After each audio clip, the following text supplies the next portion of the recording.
Chers amis, Erev Shabbat Shalom, les Yamim Noraïm approchent à grands pas et inspirent en nous un mélange de crainte et d'espoir. Le rapprochement d'Hachem crée toujours une plénitude mêlée d'une inquiétude. La paracha de la semaine, parachat Kitavo, n'est évidemment pas là par hasard.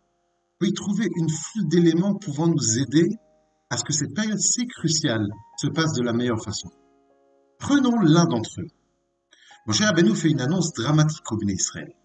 Hasket ou Shema Israël. Écoute et comprenez bien ce que je veux vous dire, Israël. Hayom hazeh nihiyeta le'am l'Hashem. Aujourd'hui, tu es devenu le peuple d'Hachem ton Dieu. Que veut dire Moshe Rabbeinu? Jusqu'à maintenant, il n'était pas un peuple. Pour comprendre cela, il faut savoir à quel propos Moshe Rabbeinu fait cette déclaration. Rashi nous raconte plus loin dans la paracha que quand le Sefer Torah de Moshe Rabbeinu était achevé, il le confia au bon soin des Lévi'im. Les Bnei Israël réagirent en exprimant: nous ne voulons pas que la Torah soit déposée chez un seul chéri. Et si demain il déclare qu'il est le seul à avoir reçu la Torah? C'est à la suite de cette réaction des Bnei Israël que Moshe leur annonce: Hayom hazeh nihiyeta le'am l'Hashem Elokecha. Quel rapport? Quelle est la différence entre un groupe de personnes et un peuple?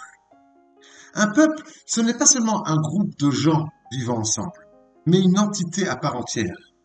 Des gens fixant leur destin, leur mode de vie, leurs idéaux de façon commune.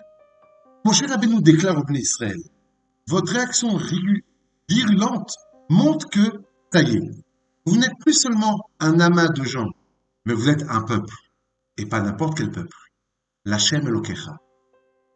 Et là, vous êtes dans une toute autre dimension, car la force du peuple est infiniment plus grande que d'un groupe d'individus.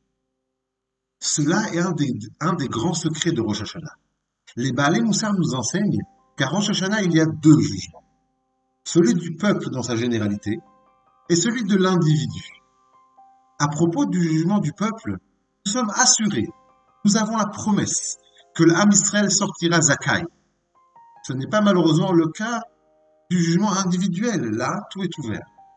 Mais si quelqu'un investit dans la communauté, œuvre pour son bien, là, il est considéré comme un homme du peuple et son jugement est indexé à celui du peuple.